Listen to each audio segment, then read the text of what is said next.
Hello, buenos días, hola, bienvenue sur ma chaîne YouTube. Merci à vous tous qui êtes abonnés, merci à tous mes abonnés et merci à tous ceux qui ne sont pas encore abonnés. S'il y a des nouvelles personnes qui vont tomber sur cette chaîne, sur cette vidéo, merci de liker si ça vous a plu. Merci de commenter aussi pour que vous m'encouragiez afin que je puisse continuer dans mon élan pour parler de la vie de tous les jours, les problèmes qui peuvent impacter notre santé dans le bon sens et dans le mauvais sens. C'est-à-dire, c'est beaucoup plus la prévention, comment prévenir certains problèmes qui nous arrivent, qui peuvent traumatiser notre état de santé sur le plan psychologique, qui peut aussi traumatiser ou nous rendre malades. Avant qu'une personne tombe malade, il y a d'abord la prévention qu'on fait. Bien sûr, c'est sur le plan sanitaire, sur le plan de ce que nous mangeons tous les jours, des actes que nous commettons tous les jours, que nous faisons, que ça soit d'une bonne manière ou d'une mauvaise manière, il y a toujours de l'impact au niveau de notre état de santé d'une manière générale. Aujourd'hui, on va parler de l'importance de notre santé dans un couple. Alors, quand je parle de couple, je ne parle pas de petite amie et sa petite copine seulement. Ce n'est pas seulement de ce couple-là que je parle. Ça commence déjà à partir de là, quand nous sommes en copinage. La fille vit chez ses parents, le garçon vit chez ses parents et donc nous sommes petites amies et les parents ne se connaissent pas. C'est déjà un couple qui se forme, c'est-à-dire que vous allez vous fusionner d'une manière corporelle. Vous savez tout ce qu'on peut faire dans un couple. Est-ce que nous mettons la santé en premier lieu? Même si nous savions que faire, par exemple, sortir avec des hommes ou femmes qu'on ne connaît pas, qu'on n'est pas en couple, donc les gens qui parfois couchent à gauche, à droite, sans vraiment établir une certaine relation. Alors, est-ce que nous parlons de santé au cas où nous tombions malades, par exemple?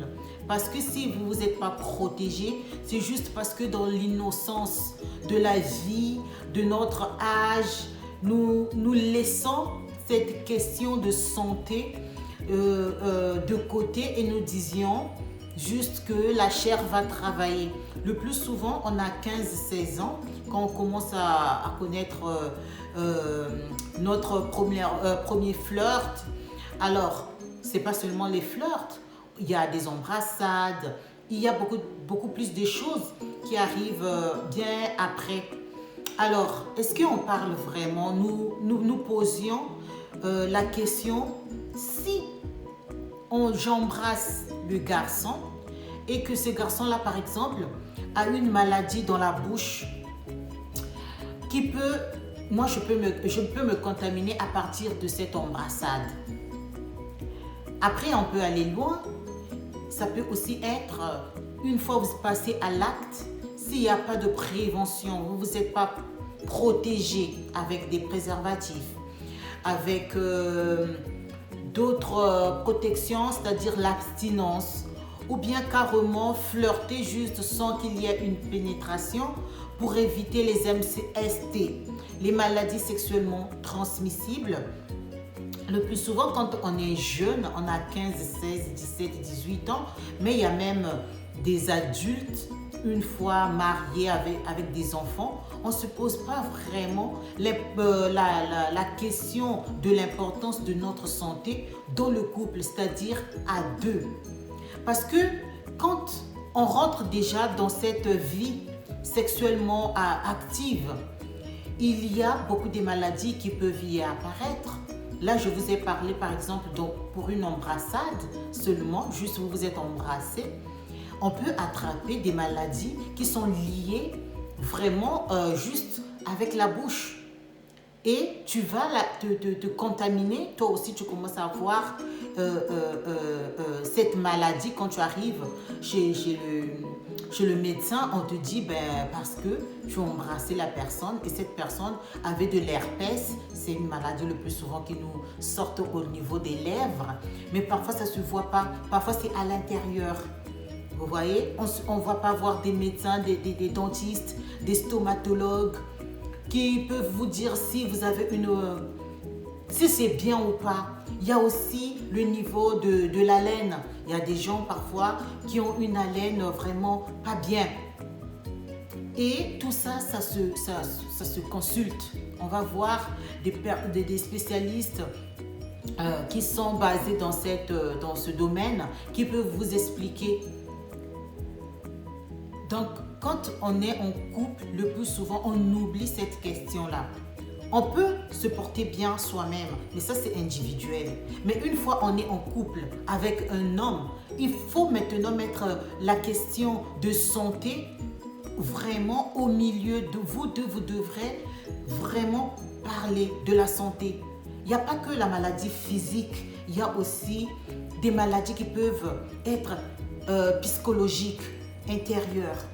Il y a des gens qui ne vont pas vous dire, par exemple, qu'ils souffrent, par exemple, d'une dépression. Ils prennent des traitements. Donc, il y a des moments où ils changent d'humeur. Si on ne t'explique pas, tu es en couple avec cette personne et parfois tu peux te poser la question, pourquoi est-ce que chaque fois, dès que je fais quelque chose, il part dans tous les sens ou bien il commence à crier, il commence à changer parce que vous ne vous êtes pas posé des questions, parce que vous n'avez pas mis la santé au milieu de cela. Et ça, c'est ce qui se développe déjà chez une personne. Maintenant, il y a d'autres choses qui peuvent arriver une fois on est en couple.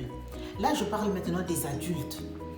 Quand on est en couple, on peut se rencontrer avec ton mec, avec ton mari, vous êtes marié ou pas, vous êtes dans la même maison ou pas, mais en tout cas, vous êtes en couple.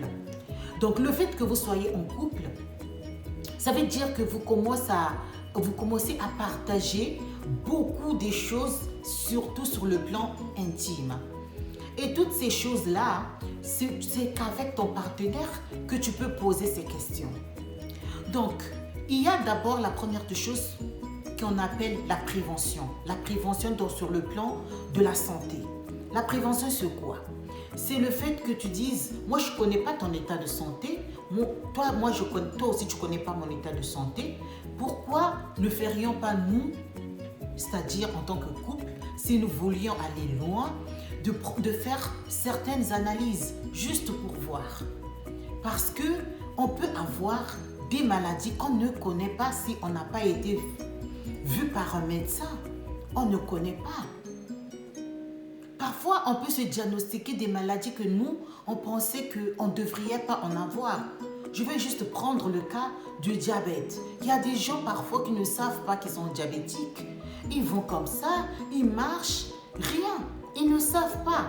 Quand il n'y a pas encore eu des symptômes, il n'y a pas encore eu des signes qui alarmants, il y a des préventions, c'est-à-dire que aller chez le médecin, voir son état de santé. Est-ce que je suis comme ça, comme ça, comme ça? C'est pas pour se faire peur, mais c'est juste pour connaître son état de santé. Parce que quand on est en couple, on va avoir des enfants. Et une fois on a des enfants, des maladies peuvent surgir parfois, des maladies que toi tu n'avais pas. Mais une fois que tu as eu les enfants, certaines maladies de la famille vont surgir sur ces enfants-là.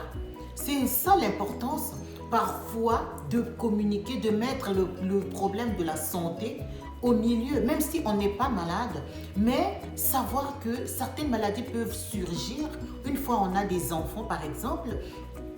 Et ces maladies-là, toi et moi, on n'en a pas, papa et maman, mais nos antécédents, c'est-à-dire nos familles, en ont. Donc, le dialogue, c'est très important. Parce que je sais que dans les couples quand nous sommes dans les couples, ce qui nous préoccupe le plus souvent, c'est l'argent. Est-ce qu'il gagne bien l'argent? Est-ce qu'il a une maison? Est-ce qu'il y a une voiture? Est-ce que? Mais tu ne te poses même pas la question. Quelles sont par exemple, les maladies qui se voient dans la famille de l'un ou de l'autre? la maman comme le papa. Quelles sont les maladies? Donc c'est important de connaître, pas pour fuir, mais pour être prévenu. C'est ce qu'on appelle la prévention. Une fois on a qu'on connaît la santé de son conjoint ou de sa conjointe, là, on peut se dire, on ne va pas être surpris, ou bien, s'il y a une maladie, on va dire, mais oui, son cousin, il en avait. Tu vois, son cousin, il a souffert de cette maladie. Donc, c'est très important de parler de la santé dans votre couple, dans votre relation, si vous voulez aller loin. Mais même quand vous ne voulez pas aller loin, il y a des maladies qu'on peut attraper parce qu'on était avec ce monsieur. Une fois on s'est séparés, on ne s'est même pas rendu compte que ce monsieur, il souffrait par exemple de l'herpès. Et une fois tu trouves un autre compagnon, là-bas aussi on n'a pas mis le point sur la santé, ben, une fois tu vas donner. Alors que le point zéro, parfois c'est pas toi, c'est le compagnon avec qui tu étais avant qui t'a donné cette maladie et toi tu es en train de la refiler à une autre personne. Si cette personne ça ne va pas encore, tu vas encore changer, tu vas encore la refiler et elle aussi elle va redonner à une autre personne. C'est très important. Je sais que on ne se soucie pas souvent sur ce point-là. On a peur dès qu'on va dire on va faire le bilan de santé par exemple. J'ai fait une vidéo dans ma chaîne où j'ai parlé de l'importance du bilan de santé. Je sais que surtout dans notre culture africaine, on dit hey, on va aller réveiller les démons. Quels démons on va aller réveiller? Ce ne sont pas des démons.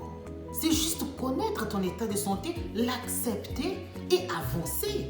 Dire à son partenaire, ah écoute, dans ma famille par exemple, nous avons des AS. Ça c'est le groupe sanguin par exemple. Nous avons des AS et des SS.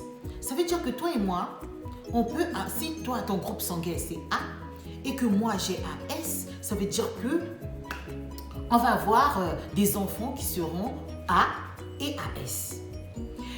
Si toi tu es AS, moi aussi je suis AS, ça veut dire que on va avoir des enfants qui seront AS ou SS. C'est le groupe sanguin. Il n'y a pas de fétichisme. C'est important de parler de la santé dans le couple, surtout si on veut aller loin, avoir des enfants. Ça, c'est le côté santé. Et nous savons, AS et SS, c'est la drépanocytose.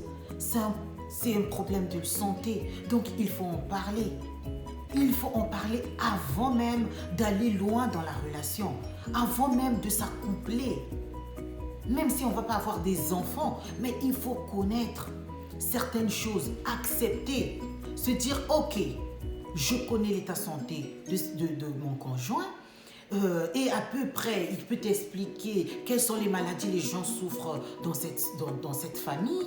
Moi aussi, je vais me renseigner et je lui dis.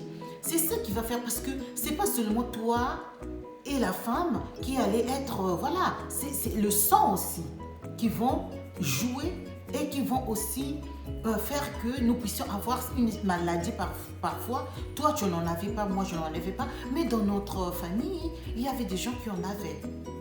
C'est très important d'en parler. C'est très important de faire le bilan de la santé.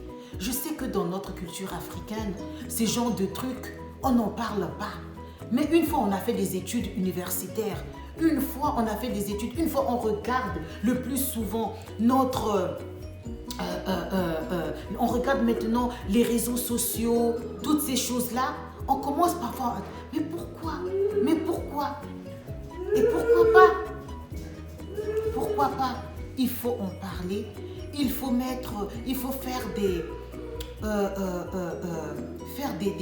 préventions. Il faut prévenir.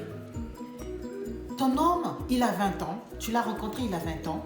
Mais son père, par exemple, souffre de tension, de l'hypertension. À 20 ans, peut-être lui, il ne souffre pas encore de l'hypertension.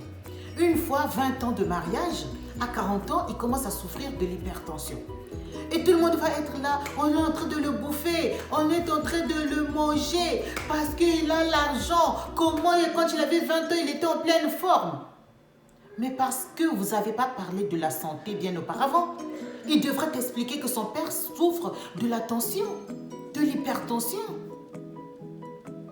Donc ça veut dire que comme il a les mêmes gènes, il a le même sang que son père ou sa mère, ça veut dire que lui aussi à 40 ans, s'il ne fait pas attention, il ne prend pas des bonnes résolutions, s'il ne mange pas équilibré, il ne fait pas du sport, s'il ne voit pas un médecin qui peut le suivre, à 40 ans, lui aussi peut souffrir de la tension s'il se néglige. C'est important dans le couple de parler de la santé. Pas seulement au moment où ton homme ou ta femme est malade. C'est pas seulement à ce moment-là que vous allez parler de la santé, où vous allez indexer vos oncles, vos mamans, ils deviennent des sorciers avant qu'ils soient des sorciers. C'est une maladie peut-être qui est dominante dans la famille, dans le sang. Il y a des gens qui en ont. Parler, c'est très important, l'importance de la santé dans le couple. Je ne connais pas d'où il vient. Là, je parle juste de maladies physiques qu'on peut traiter. Mais il y a d'autres maladies parfois, surtout la maladie mentale. Il y a des gens peut-être qui souffrent de la démence. On n'en parle pas. Tout ce qui est psychologique, personne n'en parle. Parce que dès que tu vas dire, viens, on va voir un psychologue, on va dire, donc il veut me traiter de fou. Mais non, on ne veut pas te traiter de fou. Peut-être que dans ta famille, il y a une personne qui avait souffert de démence ou bien d'épilepsie. Ce sont des maladies neurologiques. C'est dans le cerveau, c'est dans la tête. Il y a des gens parfois qui souffrent de bipolarité. C'est psychologique. Si vous ne partez pas voir des professionnels qui vont vous expliquer, quand on vous explique, quand vous connaissez le problème, vous allez pouvoir anticiper certaines choses. Vous allez avancer avec sérénité. Si ça ne tombe pas à cette maladie, c'est tant mieux.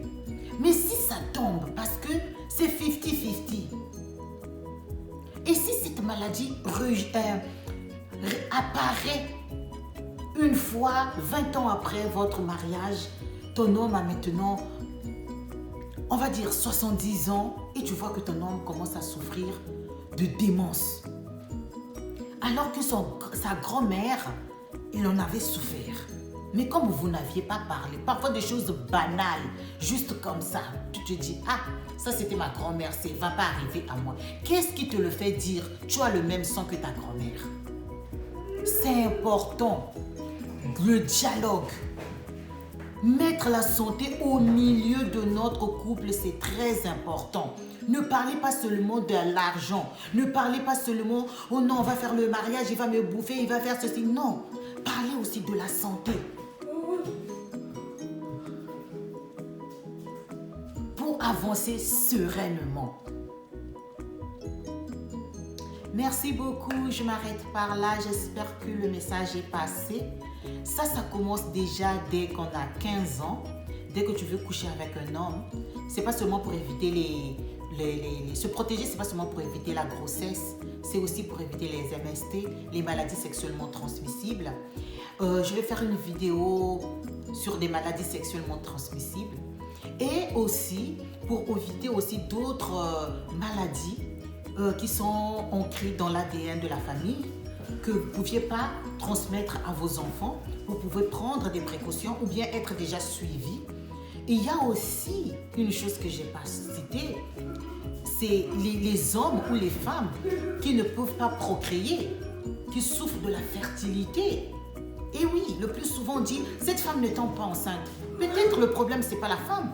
Le problème, c'est l'homme. C'est l'homme qui souffre de la fertilité. Et c'est le problème de santé. On se cache parce que c'est la femme qui tombe enceinte. Mais c'est l'homme qui enceinte la femme. Si la femme ne tombe pas enceinte, ce n'est pas un problème seulement de la femme. Ça peut être aussi le problème de l'homme.